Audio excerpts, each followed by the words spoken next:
Salaamaaleykum maa ngi tudd Abdoulaye Gaye dëkk Médina Bambilor nekk responsable politique fii ci Médina Bambilor nekk aussi premier responsable des jeunes de l'APR de la commune de Bambilor. loolu moom dama ciy sawar vraiment pour wax ci quoi parce que boo xoolee Bambilor boo xoolee potentiel bi fi am gis naa ni vraiment tax na ñu bari tax na ñu ñëw dëkk ci dëkk bi ba mu am fi ay cité am fi lépp. Vraiment gars yi dafay développer aussi vraiment une multitude d'activités agriculture voilà maraîchage ak affaire yu bari daal donc zone la boo xam ne vraiment c'est très prisé parce que nekk na une zone de développement boo xam ni c'est très potentiel voilà quoi donc. kon ñu gis nga ne côté bu développement am na si. waaw bu dee côté peut-être développement démographique. Comme nit ñi nii doxu seek yooyu loolu moom vraiment am na fi waaw mais bu dee leneen la moom surtout sur le plan peut-être. bu dee ci côté gestion bi parce que depuis 2014 dañu fi ak indi acte 3 de la décentralisation. mairie toog fii. maire boobu ba léegi moo fi toog. waaw gis nga ne liggéey yi lépp lu yem. waaw vraiment man moom côté boobu dama ci sawaraat aussi pour wax ci parce que suñu xoolee mbir mi ni mu waroon demee par rapport ak ni mu demee nii. Vraiment sentiment de tristesse et de désolation et de déception laa fi gis fii au niveau de Bambilor. À cause de quoi? À cause de la gestion des politiques. naka nga gisee gestion. waaw parce que xam nga ñun déjà bi ñu yëngu ñu nekk vraiment ci APR man laa njëkk a dugg commencé politique en 2008 waaw gis une vision vraiment du président de la République Macky Sall boobu mi ngi nekk vraiment premier ministre après mu jóge nekk président de l'Assemblée nationale vraiment après léegi mu am ak problème ak Abdoulaye Wade mu jógee foofu ñu gis ni mu doon doxalee ak ni mu bëggee dëkk bëgg réew mi am ci fulla ak fayda ñu ñëpp ñu jóg dem ànd ak moom commencé mais bi ñu demee ba yàlla def mu gagné 2012 vraiment dafa am lu bari lu fi xew loo xam ni ñu jàppoon nañ ñun waruloon mën a demee noonu. waaw parce que moom bi mu ñëwee ñu dem deuxième tour pour bañ vraiment opposition bi vraiment tas dafa dajale ñëpp. ñi nañ ànd pour liggéey pour l'intérêt du Sénégal ñu gis ni nag boobu vraiment waa réew mi ñoo fi ëppoon doole waaw de Idrissa Seck waaw Omar Gueye boobu nekk seen coordonnateur Macky Sall ne nag zone bu ne kenn ku fa nekk nañ ñëw xool nañ jàppalante ñun nag les apéristes ñu nangu loolu vraiment avec un grand plaisir jàpp ni ñoom bu ñëwee dañuy renforcer affaire bi pour vraiment le développement de cette localité mais malheureusement. ni ñu xalaatoo noonu lay demee c'est tout à fait le contraire ak li nga xam ne moom moo xew après te loolu vraiment dama ci vraiment yërëm sax président de la République parce que dama jàpp ni moom tey mënu ne fépp ay nit lay yaakaar fu ñu mën a ne mu teg leen fa mu jàpp ni moom fa mu ne di liggéey kenn ku nekk fa mu nekk dañ ko liggéey mais ñooñu biñ ñëwee seen intérêt personnel kese boo leen taxul jóg te loolu lañ exploité. ne ci loolu ba tey ji mu doon loo xam ne vraiment ñun apéristes d'origine yi nga xam tey ñu ñoo fi indi parti bi sentiment de tristesse et de désolation lañ ci am. nee nga Macky Sall mënul nekk fu ne fu ñu dafa teg koo xam ne moo ko fay toogal. Bambilor moo am ñu fi teg muy Ndiagne Diop naka nga gisee li nga xamante ne mooy gestion. non Bambilor moom tegu ko fi Bambilor Ndiagne Diop Macky Sall tegu ko fi parce que tey lépp ci consensus lañ amoon déjà moom amoon na sax déjà ñaari camp. boo xam ne vraiment benn camp bi ñu ngi àndoon ak nem si yàlla Tahibou Ndir yàlla na ko yàlla yërëm ñoo àndoon ak Tahibou Ndir parce que ñun boobu bi ñu demee au départ tak gis ni délégation sociale bi ñu fi nekkoon jëlee nañ leen fi ñoom ñu ñëw ñu yaakaaroon ci ñoom une gestion saine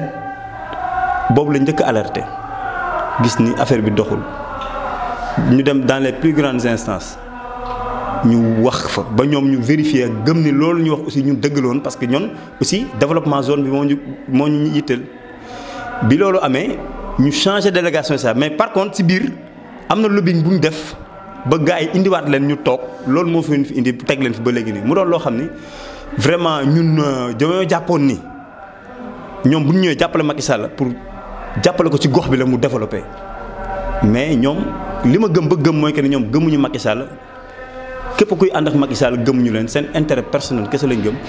ci loolu sukkandiku booy tànn ñu fi nekk seen intérêt personnel lañ topp. non parce que ñoom dañ la koy wax carrément nee ñun gëmuñu Macky Sall ñoom ñëpp ñu fi indi valoriser leen fii ñoom dañ naan ñoon diw lañ gëm turu diw la ñuy wax ni moom lañ gëm ah mooy maire bi fi ne ñoom ñëpp loolu lañ wax ñun maire lañ gëmuñu Macky Sall te loolu dañ ko mës a prôné ñoom auparavant sax ñoom seen kaw dañ doon wax ni ñun gëmuñu Macky Sall Omar Gueye lañ gëm. mais bu nekkee moom maire da nga wax léegi ne Macky Sall moo nekk fépp. bu ne dafa am comme Faye Samb. ma ne fa comme genre Bambilor dañ jël moo fi ne ma ne Macky Sall Samb. mais ak ku ko fi mun a samp ndax jamono bii. liggéey bu ko dënk ndax mu ngi koy matal. non échec total. franchement si lépp sur tous les domaines c'est dans tous les domaines parce que dama jàpp ni Bambilor tey potentialité bi mu am. tey sur le plan foncier sur le plan financier bien avant ñuy defaat redécoupage bi tey heure bi waroon na fekk ñu envolé wu tey jii ci loo xam ne tey jeunesse Bambilor du ñu ñee kenn jeunesse de toute la localité là de 19 villages et cités parce que fenn fu nekk déjà budget Bambilor demoon na ba 1 milliard et quelque yoo xam ne tey même bu fekkoon année bu nekk sax dañuy jël benn 500 millions wala 600 millions def fa benn projet de développement boo xam ne vraiment pour insérer nit ñi la kon heure bii duñu egsi fii. bu nekkee côté foncier bi nga tudd. tax nga naan dañ ci non parce que tey jii infrastructure yu bari waroon nañ ko mën a def sur le foncier yoo xam ne tey mën nañ ko conseil ak ay partenaires ak yooyu yëpp mais loolu dara amu fi terrassement moo fi am jaay dugal seen poche voilà quoi man loolu laa gëm donc man population bi gis nañ seen bopp. te dafa am lu xew loo xam ne vraiment loolu il faut que ma revenir at yi gis nga le président quand il est venu dafa teg benn vraiment benn office de lutte contre la corruption OFNAC boobu tey pour kenn ku nekk boo jëlee loo warul jël ñu teg la ci yoon la te loolu man j'interpelle à qui de droit que nous tôt ou tard Bambilor on va faire une audit de la gestion de 2012 jusqu'à présent parce que c'est important que tey jii benn lobbying bu ndaw waruñoo mën a tey accaparer wu population bi li nga xam ne tey seen yaakaar la woon ñu jël ko ba ñoom tey jii mun ñoo am dara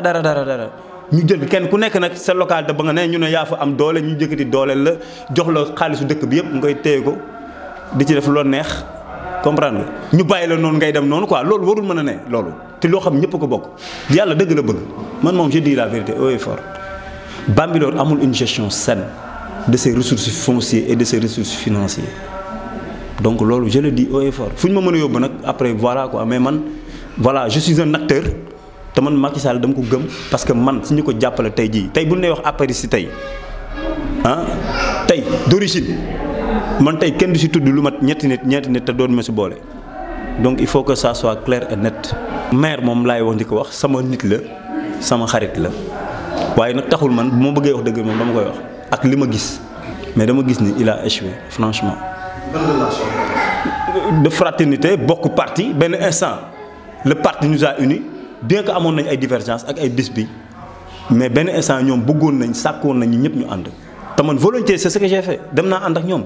mais ni ma gis ñuy doxalee par rapport ak ni mbir mi war a doxee c'est diamétralement opposé donc man après je me suis rétracté. gëm ni lii du moom mooy tax ñu dox te je veux pas être vraiment partie de ces hommes yoo xam dañ naan ils sont des complices de cette gestion wala ñu ne ñii ci gestion bi lañ bokk te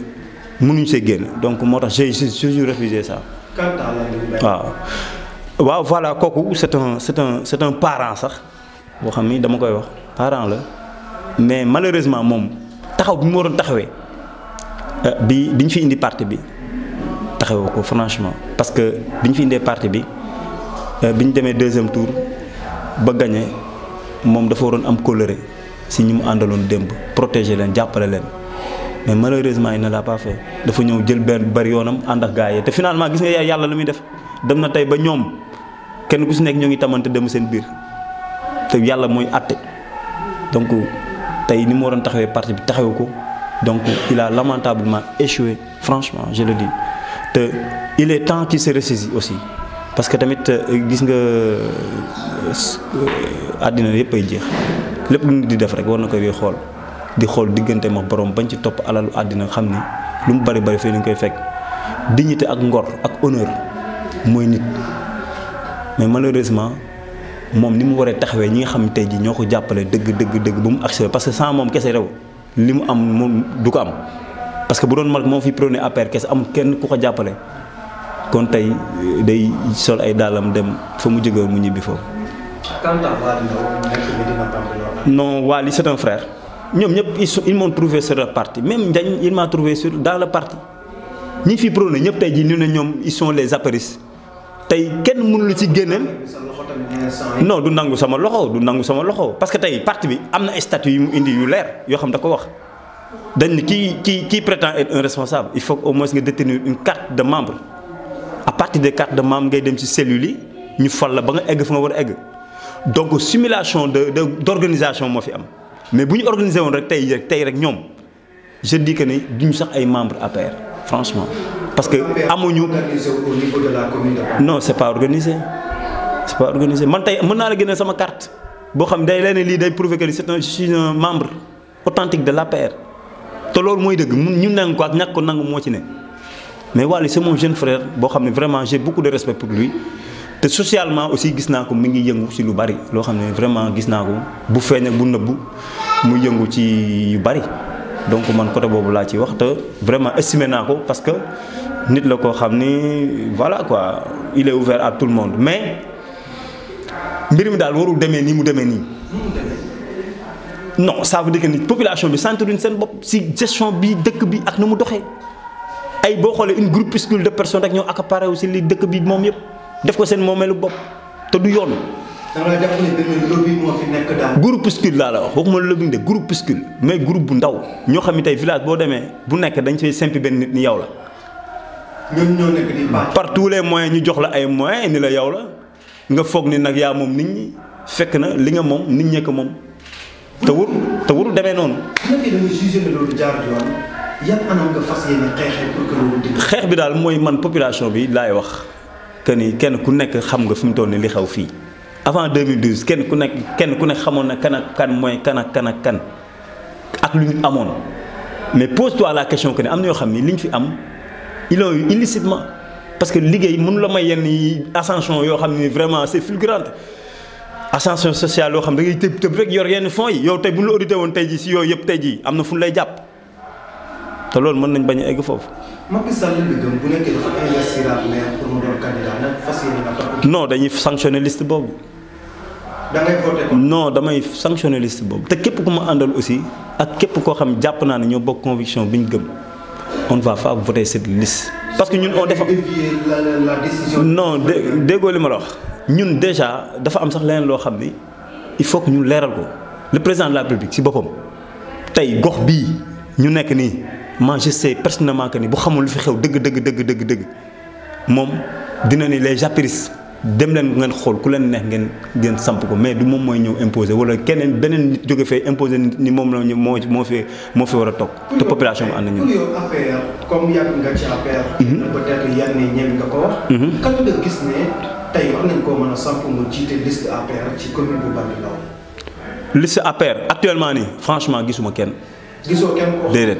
ñu fi nekk yëpp doyul. xanaa ñu delloo à la case de départ ñu def ay primaires la ñu war a def ci parti bi mais du ñi day jóge fee rek ñu ñëw rek def la benn parachuté la rek ni yow la non loolu c'est indécent sax. Modou Sall Diop bokk APR. waaw mais xam nga le problème mooy Modou Sall kooku c'est un frère. te gis naa aussi il a toujours œuvré pour le développement de Bambilor c'est li ma woon mais le problème qui se pose mooy APR dafa am ñoo xam ni kenn mënu leen ci génne ala kulli ali mooy ñi nga xam tey ñoo fi indi parti bi teg leen fii indi fi parti bi mais ñooñu boo leen jéggee ni yow la loolu c'est indécent. kon moom dafa bokk ci APR à 100%. non c'est le bokk mais dama ne. APR ñi nga xam ne tey ils sont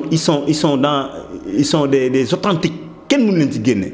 te ñooñu tey ji ils sont laissés en rade. te ñooñu ñoo war a nekk candidat yi. mais bien sûr. xanaa kon da nga bëgg a wax ne Landing moom lañ war a investir. mais bi en tout cas investir moom ay primaire la war a ne mais du nit lañuy surcertifié te déjà ki nar a def sa Omar Gueye ñun. bu nekkee ay nit ñoo xamante ni amul nit. non mais amul nit mooy lan parti bi ku ñu jàppale nga dem. parti bi ku ñu jàppale nga dem. waaw askan bi ñooy fal. d'accord mais askan bi ñooy fal mais parti bi kuñ ñu tey ji moom lañ investir moom lañ wóolu mais moom la ñi ñëpp di jàppale c'est ça le problème. du question de yow tey yow yaay ñëw rek ni carrément parti bi tey maa ko war a jiite fii rek donc parce que ma am mbooloo rek kon yow da nga war a ñëw rek parachuté wu comme ça ci kaw nit ñi. loolu day indi frustration te déjà moom kan moo ko nar a fal sax c'est ça le problème bu dee ministre Omar Gueye la. voilà ministre Omar Gueye tey boo xoolee man je le dis haut et fort tey lu xew ci gox bi tey moom la parce que tey jii moom moo ñu indil ki fi nekk nii te tey. dem na ba ci biir moom xam na ni ki mu indil nii moom si boppam ñoom sax ils ont des problèmes lan mooy le problème léegi nag moom c'est pas à lui moom mooy taxaw fële di parachuter ay nit d'autant plus que population bi tey actuellement ils sont contre lui parce que dafa ñëw fekk tey jii li nga xam ne moom la waa population bi moom mu ñëw seet nu mu ko neexee mu defee ko noonu si àllum découpage bi kon moom du moom moo ñu tànnal candidat Omar Gueye moom je dis à la population de Bambilor bés bu fi ñëwee. di fi tànnal nit candidat que ni moom mooy jiite liste APR fii on va sanctionner toutes les populations vont sanctionner cette liste moom na yem Sangalkam. non déggoo li ma wax mais ce sont les populations qui élisent c'est ça le problème population bi ak fi mu toll ñooy tànn ki war a falu.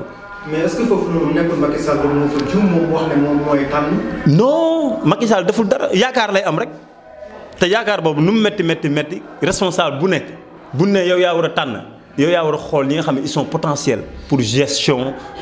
vraiment bi nga xam ne mooy sobre et vertueuse nga gérer ko. pour résumer li nga wax mooy que da nga bëgg a wax ne APR. ku ñu war a investir moo jiite liste Benno Bokk Yaakaar au niveau de la commune de Bambilor. dafa war a nekk nit koo xamante ni APR authentique la. bien sûr loolu mooy yoon wala ñu def par consensus bi xam lan la ñi nga xam ne tey jii ñoom xam nañu ils sont venus de là-bas nekk ay transhumants nañu waxtaan ak waa parti bi. tey ñu def benn genre soi-disant consensus mais mënoo toog fee di prôné wu que ni yow yaay le responsable de Bambilor fekk na yow ñi nga xam ne tey jii ñoom ñoo détenir ce qui est légal dans le parti yaa ngi leen laisser en rade loolu c'est indécent moi je le dis encore c'est indécent loolu c'est ça le problème te nag képp ku ñu ci parachuté ñun on va faire bloc. pour sanctionner la liste de Benno Bokk Yaakaar. bande 70 boo xamante ni sa wetu kër la nekk. mu indoon fi coow xam naa yëg nga coow bi jour bi jëndee di génnee di marché ndax bokkoon na ci marché bi. waaw déjà man si ñu njëkk alerté premier jour bi nga xam ni gis nañ fi béton bi wàcc feek ciment beex yooyu man bokk naa ci maa njëkk alerté c'est moi le premier maa woo Thierno Ba woo ñëpp ni leen il y a quelque chose qui est en train de se passer ici donc il faut qu'on voit de clair lan la. Quand il est venu on a appelé les gens loolu mooy indi déclenchement affaire bi te nag am na si loo xam maa ngi koy dégg ñu naan waaw diw yëgul lii moi je dis que nit mënu fi wàccee béton ak ciment ak ay fer bay bëgg a commencer te les autorités locales duñ ko yëg loolu vraiment di ko wax population bi sax yabaate mënul weesu loolu. gëm nga ne combat bi ak jeunes yi jamono bi ñu jógee ak ñu fi defee terrain mun nañu. non mais trop c'est trop. Il y a beaucoup de choses qui se sont passées ici à Bambilor te dafa war a yam fii dafa war a jeex parce que bande bii nii li fi xaj bari na mënoon nañ fi def hôpital district moderne boo xam ne Bambilor tey jii moom la ko war a hérité war fi def lycée war fi def ay aire de jeu parce que lii rek moo ñu fi dese mais mënuñu comprendre ak yi jóge fa la ñëw déjà ñoom bi ñu ñëwee seen i lotissement programme ñëw ñu cimetière programme ñu dara ñëw gis lu ndaw li ñu dem ba ci biir. bëgg ci boole leneen ñoo ko bokk ak ñeneen tam dinañ ci jàppale loolu vraiment yàpp mënul weesu yàpp nit ñi mënul weesu loolu ak saaga nit ñi sax toroxal nit ñi sax lan lañ dese mi ngi mel ne tey jii sawaay nga jox nit yëre dindi ko sumi yëre bi sumi tubéy ji ba mu des caleçon nga ne mooy futti caleçon bi dindi ko te gars yi loolu lañ bëggoon def fii te c'est ce qu'on a refusé waaw donc maa ngi sant waa Sàmm Sa Gox yi nga xam ni ñoo taxawee loolu fii pour ni les gens il faut qu'ils arrêtent. Trop c'est trop te nag tôt ou tard je veux vous dire une chose l'audit de cette gestion de la gestion de cette mairie là day am il faut que mu am loolu moom forcément dafa war a am parce que man je dis que ni tey le prochain gestionnaire de cette mairie là avant muy def dara na def état des lieux ba pare ba ñu xam lan ak lan li xew ñu situer les responsabilités c'est important donc vraiment bu boobaa à qui de droit. yaakaar naa nit ñi war nañ fa dem xool li nga xam moo fay dëgg bu dee dëgg la nañu defee noonu la amul problème bu dee nag am na yu manquement yu bare vraiment ñu rectifier le tir. maa ngi remercier vraiment waa Bambilor Actu si seen interview bi ma defal boo xam ne depuis plus d'un an vraiment ñu ngi si doon wax mais peut-être tey la ko yàlla dogal waaw di leen wax ni leen ñu ngi leen di sant gërëm leen gis taxawaay bi aussi bi ngeen taxawee xam ne yéen vraiment yéen a ngi def seen métier amul parparloo amul dara yéen a ngi jël opposant comme parti au pouvoir ak ñëpp mais li ma gëm mooy cette gestion là de cette collectivité il faut que ça change imminemment rigoureusement il faut que ñu changer ko parce que léegi population de Bambilor ne mérite pas ce qui est en train de se faire depuis 2009 mérité wuñu lii parce que Bambilor boo fi duggee tey ñëpp dañu am envie dëkk fi mais bu fekkee après nit ñi day ñëw dëkk fi après am plus déception loolu moom vraiment échec la donc il faut qu'on essaie de rectifier le tir parce que il n'est jamais trop tard ñu defaraat dëkk bi organiser wu ñu xool le meilleur profil ak meilleur candidat boo xam bés bu ñu ko joxee gestion maire bi fii dina ko doxal ba ni population bi gis ni mi ngi doxal normal donc man loolu dama ciy ànd voilà maa ngi remercier bu baax a baax.